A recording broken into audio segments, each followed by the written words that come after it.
Good morning. नमस्कार दोस्तों, आज मैं कुछ ख़ास बातें करने के लिए आप लोग के सामने ऑनलाइन हुआ हूँ।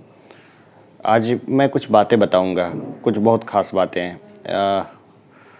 मैं जब कॉलेज में पढ़ा रहा था, बहुत पुरानी बात है, बहुत ज़्यादा पुरानी भी नहीं लेकिन पुरानी बात है। मैं याद करूँ 2008-9 की बात है। उस समय एक लड़की मेरे पास आई, स्टूडेंट थी वो। नाम लेना बिल्कुल ठीक नहीं है और न ही उसके बारे में कुछ बताना सही है।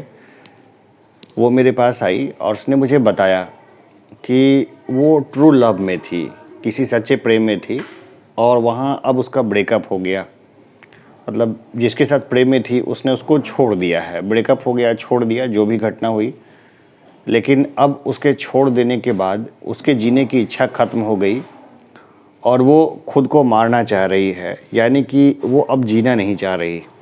अब कोई उपाय बताइए, यानी कि मेरे से वो उस तरह का उपाय पूछना चाह रही थी जिससे आसानी से जान निकल जाए, जिससे ज़्यादा दर्द ना हो, जिससे ज़्यादा तकलीफ़ ना हो और मैं उसको बताऊं वो तरीके। मैंने उसको पहले राउंड में ही मुझे समझ में आ गया कि वो बहुत स्ट्रेस में है, बहुत ज़्यादा डिप्रेशन में है और बहुत ज़्यादा उसके अंदर डिप्रेशन एंजाइटी है।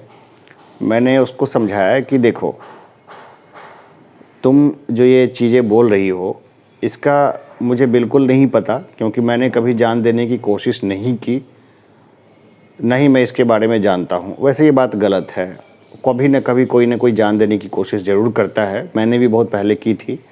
लेकिन फिर बाद में मैं इन सब चीज़ों से बाहर आया, जो डिप्रेशन एंजाइटी था, इन चीज़ों से मैं बाहर आया। तो वो सब भी मैं बताऊंगा, लेकिन बाद में बताऊंगा आराम से। पहले उस बच्ची की कहानी मैं बता दूं।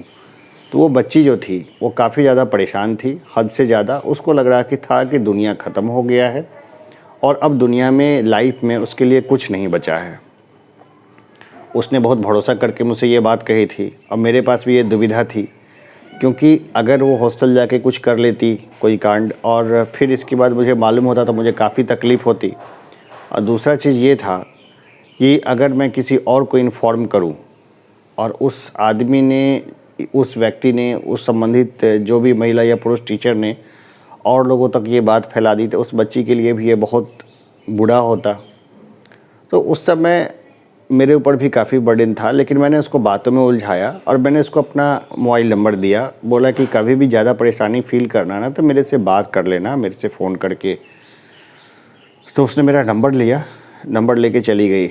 मैं अपने फ़्लैट पे आया। फ़्लैट पे आने के बाद मैंने बहुत सारे नेट वेट सारी चीज़ मैंने रिसर्च करनी शुरू की कि कैसे इस तरह के जो विचार हैं उससे कैसे मुक्ति जो है दूसरे को दिलाया जा सके। खुद को तो मुक्ति दिलाना ज़रूरी ही है, लेकिन मैं फ़िलहाल इस समय समस्या में नहीं था। समस्या में फ़िलहाल वो बच्ची थी, तो उसको कैसे मुक्ति दिलाया जाए। तो मैंने काफ़ी कुछ स्टडी किया। उस स्टडी के बाद मुझे कुछ जो है ना स्पेशल मिला, कुछ ख़ास मिला। तो मैंने फिर जो है नेक्स्ट डे उस बच्ची को बुलाया और बच्ची को बुलाने के बाद जो है मैंने बोला कि चलो ठीक है, मैं तुम्हारी बातें समझता हूँ, डिप्रेशन वगैरह जो भी है उसको छोड़ो, लेकिन ऐसा कर सकती हो क्या कि जीवन एक लिस्ट बनाओ कि जो तुम करना चाहती थी और जो तुमने अभी तक नहीं किया है। जैसे कुछ तो लिस्ट होगा। अब उसको पता नहीं चल रहा था कि जीवन में ऐसा क्या चीज़ था वो जो करना चाह रही थी, जो उसने अभी तक नहीं किया है। फिर मैंने बोला कि पास्ट में तुमने क्या, जो चीज़ हासिल करना चाहा था उसको, जो जो चीज़ पा ली है उसकी लिस्ट बनाओ। वो लिस्ट नहीं बना रही थी। मैंने बोला, फिर मैंने उसकी मदद की, सोची। मैंने उसको बोला कि भाई डांसिंग सिंगिंग तुम्हारी कभी इच्छा थी क्या, डांसिंग करूँ सिंगिंग करूँ। फिर कुछ देर सोचने के बाद उसने बोला हाँ, डांसिंग सिंगिंग तो था मेरे पास कुछ ऑप्शन। मतलब स्विमिंग आती है क्या, तैरने आता है क्या? तो नहीं सर, तैरने नहीं आता। अच्छा, ड्राइविंग आती है, कार ड्राइविंग आती है क्या? सर मैंने फील्ड विल्ड में गाड़ी चलाई है, लेकिन कभी मेन रोड पे गाड़ी नहीं चलाई है। तो चलो, मेन रोड पे तभी गाड़ी चलाना भी नहीं तो अपनी जान के अलावा दूसरों की जान ले बैठोगी, ठीक है ना। मैंने इस बात को इस अंदाज से कही कि उसके चेहरे पे हल्की सी स्माइल आई। फिर मैंने उसको समझाया कि पैसे वैसे हैं या फिर मैं कोई मदद करूं। तो बोला नहीं सर, पैसे हैं पास में। और ठीक है, तो ऐसा करो, डांसिंग सिंगिंग दोनों की क्लास ज्वाइन कर लो और मोटर ड्राइविंग की क्लास ज्वाइन कर लो, और तब तक मैं उस लड़के से बात करता हूँ और कि क्या वो तुम्हारी लाइफ में वापस आ सकता है या नहीं आ सकता है। वो फिर फ्रस्ट्रेट हो गई, बोली कि सर ब्रेकअप हो चुका परमानेंट, अब तो नहीं होगा कुछ भी। और ठीक है, मैं तुम भी अपनी तरह से चाहती हो कि फिर उसे मिला जाए, इस बात पे वो चुप रह गई। फिर मैंने उसको डाइवर्ट किया, उसको डांसिंग सिंगिंग इन सब चीज़ों के ऊपर उसको मोटिवेट कर दिया और वो उधर में जाने लगी। फिर वो डांसिंग क्लास गई, सिंगिंग क्लास गई, कार चलाने के ऊपर गई वो। तो इस तरह से क्या हो गया कि उसका दिनचर्या जो है वो चेंज हो गया।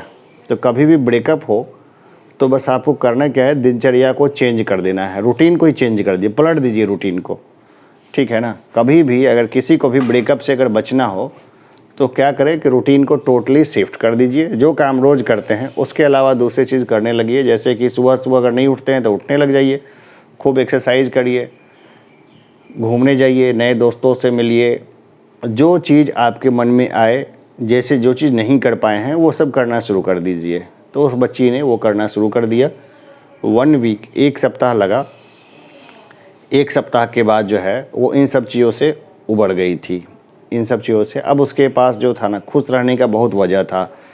अब वो बहुत तरीके से जो है 1-2 म्यूज़िकल इंस्ट्रूमेंट बजा सकती थी, यानी कि ड्रम्स व्रम्स वो बजा सकती थी, बाकी और चीज़ें कर सकती थी।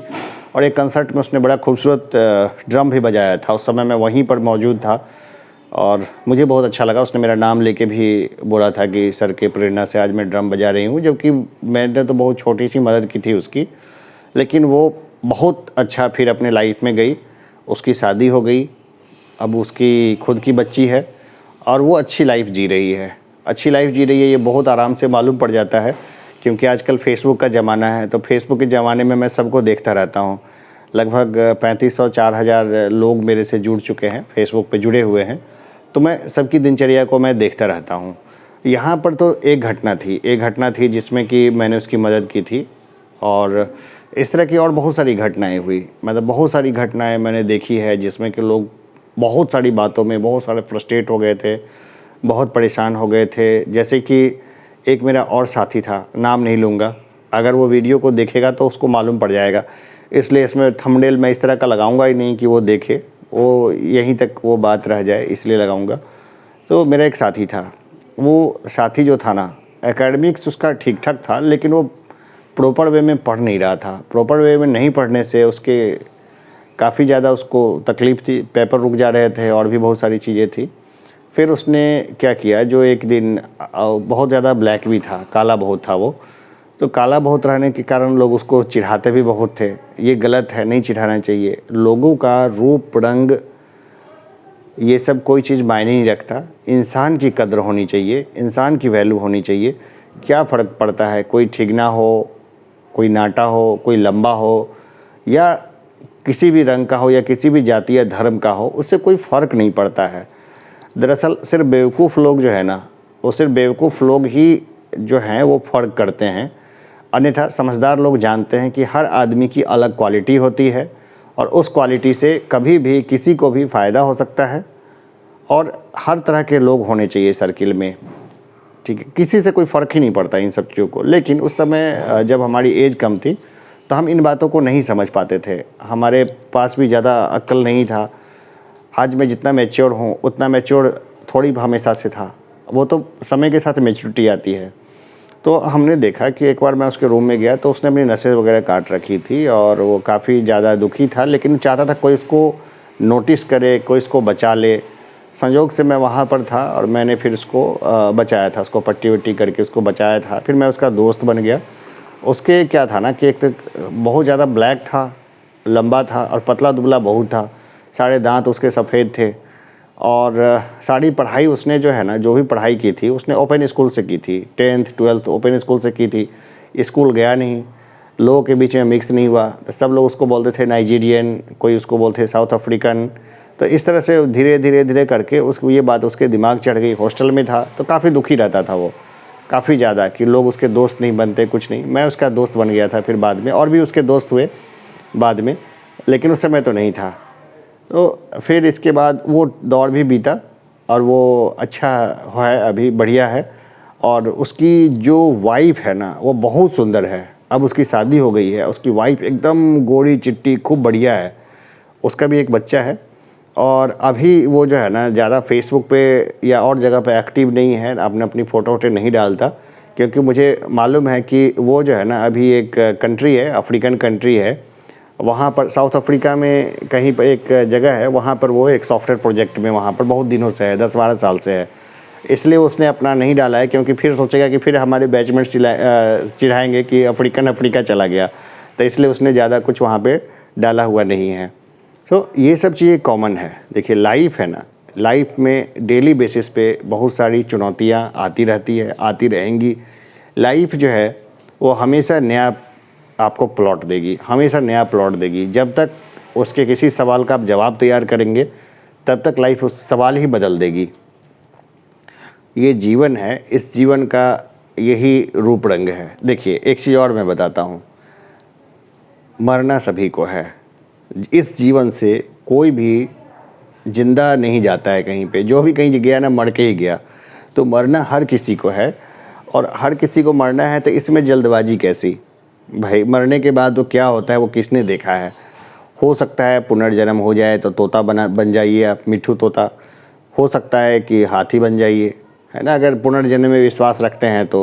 हो सकता है कि पेड़ बन जाइए, पेड़ भी बन जाते हैं लोग, सुना है मैंने कि पुनर्जन्म होने के बाद। या हो सकता है कि छुछुंदर बन जाइए, कॉकरोच बन जाइए, मच्छर बन जाइए, ठीक है ना। या हो सकता है मक्खी बन जाइए। मक्खी भी एक मैंने मूवी देखी थी, बड़ी अच्छी मूवी थी, ठीक है। तो इसमें कुछ अनहोनी थोड़ी है कि आप, लेकिन आप जो अभी ये शरीर जो आपको मिला है, जो तन मिला है, इसमें रोज़ नई समस्याएं आती है, रोज़ नई समस्या। तो मरना है ही, तो क्यों ना इन समस्याओं को जूझते हुए हमेशा एक नई लाइफ को देखा जाए, एक नए जीवन को देखा जाए, और इस तरह से नए जीवन को देखते हुए आगे बढ़ते जाना है, बढ़ते जाना है बहुत आराम से। ज़्यादा दिमाग लगाने की ज़रूरत कहाँ है। और जो देखा जाए ना लाइफ में, कभी भी तनाव हो, थोड़ी लंबी दूरी तक चले जाइए, एक ब्रेक ले लीजिए, जीवन से एक ब्रेक ले लीजिए। पढ़ाई में भी अगर तनाव होने लगे तो पढ़ाई से ब्रेक ले लीजिए, 1 दिन 2 दिन का भी ब्रेक ले सकते हैं। उसी तरह कोई और समस्या हो तो बिल्कुल ब्रेक ले लीजिए। एक और बच्ची थी, उसकी भी समस्याएं बहुत अजीब तरह की समस्या थी। मैं बड़ा बोलने में थोड़ा हेसिटेट करता हूँ। वो उसकी समस्या थी, वो फिर मैं कभी और तरह से बताऊंगा। उसके बॉयफ्रेंड के साथ उसके फिजिकल काफ़ी थे, डीप इंटीमेसी वाले, और उसको लेके बाद में उसको बहुत समस्या हो गई थी, और उसने अपनी समस्या मेरे सामने ला के रख दी थी। और जिस समय मेरे सामने समस्या रखी तो मैं एकदम से चौंक गया। भाई एक बैचलर आदमी, बैचलर अनमैरिड लड़का, और जो स्टूडेंट मुश्किल से 2 से 3 साल छोटी मेरे से, लेकिन मैंने हमेशा जब भी क्लासेस में मैंने अपनी मैच्योरिटी का लेवल बिल्कुल एकदम से बना के रखा, कभी खिलंदरा हुआ नहीं। मैं उम्र से बहुत ज़्यादा पहले भी मैच्योर था और आज भी मैच्योर हूँ और रहूँगा भी हमेशा ही। ये अपना अपना स्टाइल होता है, आप चाहें तो खिलंदरे बने रह जाइए। कई जगह मैं खिलंदरा भी हूँ फैमिली में। कई बार लोग ये जज नहीं कर पाते कि हाँ ठीक है ये इतना पढ़ा लिखा वगैरह जो भी है, क्योंकि हंसता मुस्कुराता और दिस दैट वगैरह जो भी है, ह्यूमर व्यूमर को मैं छोड़ता नहीं हूँ। लेकिन कई जगह पे मैं बहुत सीरियस भी रहता हूँ, है ना। ये नहीं कि हर जगह आप दांत दिखाते रहें, वो सही चीज़ एटीट्यूड थोड़ी है। जहाँ पे मुद्दों की बात हो वहाँ पे मुद्दे की बात पे टिका रहना चाहिए, ठीक है। तो उसने अपनी समस्या बताई थी, बाद में उसका सॉल्यूशन जो है मैंने किताब से पढ़ के, और एक साइकेट्रिस्ट थे, उनका नाम था P Bharadwaj, doctor P Bharadwaj, Pramod Bharadwaj, Jaipur के बहुत अच्छे साइकेट्रिस्ट थे, निम्स से जुड़े हुए थे। मैंने फिर उनसे ही बात की थी, और बातों के ज़रिए हमने बहुत तरीके से उसके प्रॉब्लम को भी मैंने सॉल्व किया था। तो वो स्टोरीज़ बाद में, अभी के लिए इतना ही। अगर किसी को कोई समस्या होती है, किसी किस्म की समस्या होती है, तो मुझे ज़रूर व्हाट्सअप करें। मैं व्हाट्सअप पे उन समस्याओं को कोशिश करूँगा कि आपको सॉल्यूशन दूँ। मेरे से नहीं हो पाएगा सॉल्यूशन तो मैं किसी बढ़िया साइकेट्रिस्ट से सॉल्यूशन लेकर के बताऊँगा। देखिए दवा देने वाला जो काम होता है ना, डिप्रेशन वगैरह में दवा देने का काम, उसके लिए जो बढ़िया डॉक्टर है मैं उन्हीं के पास भेजूँगा। अगर आपको पता है तो वहाँ चले जाइए, अन्यथा 4-5 डॉक्टर को मैं भी जानता हूँ। ये पेंडेमिक का टाइम है, तो पेंडेमिक के टाइम में बहुत तरह का फ्रस्ट्रेशन लोगों को होता है, लेकिन जैसे मन में इस तरह का सेल्फ हार्म का कोई भी भावना आता है, कि मैं खुद को मार लूँ या किसी और को मार दूँ, तो समझिए कि ये एक मेंटल इलनेस है, ये एक दिमागी रूप से जो है ना बीमार होने का पहचान है। और दिमागी रूप से कोई भी बीमार हो सकता है कभी भी, इवन कि जो डॉक्टर इलाज करते हैं ना वो भी बीमार हो सकते हैं। मेरे जैसा मैच्योर आदमी भी कभी भी बीमार हो सकता है किसी बात को लेकर के, और तब मुझे किसी न किसी की मदद की ज़रूरत होगी अपने इस चीज़ से उबरने में। या फिर कोई और भी बीमार हो सकता है, जो बहुत लोग अपनी समस्या खुद ही सॉल्व कर लेते हैं।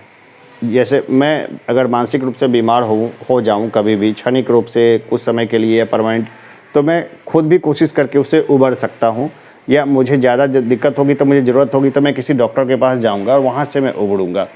या फिर जो लोग हैं, कोई और आदमी बीमार हो जाते हैं, वो कई बार खुद से भी उबर जाते हैं और नहीं तो उनको डॉक्टर की ज़रूरत पड़ती है। बहुत सारी है, डिप्रेशन एंजाइटी के बहुत सारे कारण हैं। सभी कारण के डीप में जाना अभी यहाँ पर पॉसिबल नहीं है क्योंकि आपस की बातचीत है, इसमें ज़्यादा डीप में मैं जाऊँगा नहीं। हाँ, छोटा मोटा अगर समस्या होता है ना, दिनचर्या बदल दीजिए। जैसे अभी मैक्सिमम लोग हैं जो काम वाले थे वो घर में बैठ गए, तो घर में बैठ जाने के कारण उनको बहुत सारी परेशानी होती है। तो अब क्या करें, ठीक है ना, तो खुद को व्यस्त रखने की कोशिश करिए। खुद को जितना ही व्यस्त रखेंगे ना उतना ही अच्छा है। जैसे हस्बैंड और वाइफ हैं जो लोग, अब उनके बीच तकरार काफ़ी बढ़ गई है, काफ़ी समस्या है। कारण ये है कि पहले दोनों बिजी थे, हस्बैंड अपने काम पे जाते थे या वाइफ भी काम पे जाती थी, तो एक दूसरे को बहुत सूक्ष्म अवलोकन नहीं करते थे हर चीज़ पे, कैसे बैठते हैं, कैसे नहाते हैं, कैसे ये है, कैसे वो है, सब लोग अपनी दिनचर्या में लगे हुए थे। लेकिन अब जैसे लोग घरों में आके बैठ गए ना, तो हर चीज़ एक दूसरे का देख के और छोटी मोटी चीज़ों में नुक्स निकालने लग गए और यहाँ से समस्या शुरू हुई। तब कोशिश करें कि अगर हस्बैंड वाइफ भी हैं तो थोड़ा गैप रखें, थोड़ा गैप ज़रूरी है। कोई ना कोई काम में लगे रहें, काम नहीं होगा समस्याएं बढ़ती जाएगी।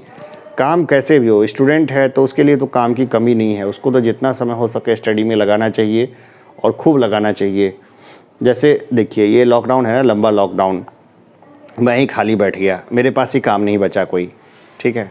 तो अब मेरे पास क्या था, मैं क्या करता था, मैं क्या रोज़ यूट्यूब पे रिकॉर्डिंग करता हूँ, रोज़ जैसे क्लासेस की रोज़ रिकॉर्डिंग करता हूँ। आपस की बात की रिकॉर्डिंग तो मैंने अभी शुरू की, इसको तो जब चाहिए छोड़ दीजिए वीडियो को, ये इसी तरह मैं बातें कर रहा हूँ।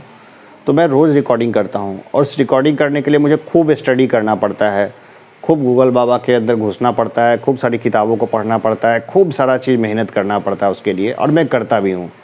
और इतना सब कुछ करने के बाद मैं जो वीडियो लाता हूँ उस पर व्यूज़ कम आते हैं क्योंकि मैं उसमें टेक्निक नहीं लगाता, टैगिंग नहीं करता, पेन टैब वगैरह का यूज़ नहीं करता, दिस दैट वगैरह कुछ भी मैंने प्रचार का कोई माध्यम नहीं अपना रखा है। जो 10 ही देखें, 20 ही देखें, 50 ही लोग देखते हैं दिन में, तो उससे कोई दिक्कत नहीं है भाई। जब एग्ज़ाम आएगा उस समय लोग ज़्यादा संख्या में देखेंगे, लेकिन जो लोग रेगुलर देखते हैं उनके परसेंटेज पास होने के ज़्यादा होते हैं, ठीक है। तो देखिए सीधी सी बात है, किसी को मानसिक समस्या हो, बिल्कुल मानसिक समस्या अपने पास मत रखिए। मेरा व्हाट्सअप नंबर है 9352330987, 9352330987। तो कोई भी समस्या हो तो मुझे व्हाट्सअप करिए, कोशिश करूँगा कि मैं उसका सॉल्यूशन करूँ। अभी के लिए इतना ही, धन्यवाद। जीवन अनमोल है, अच्छी लाइफ में जाइए और मस्त रहिए।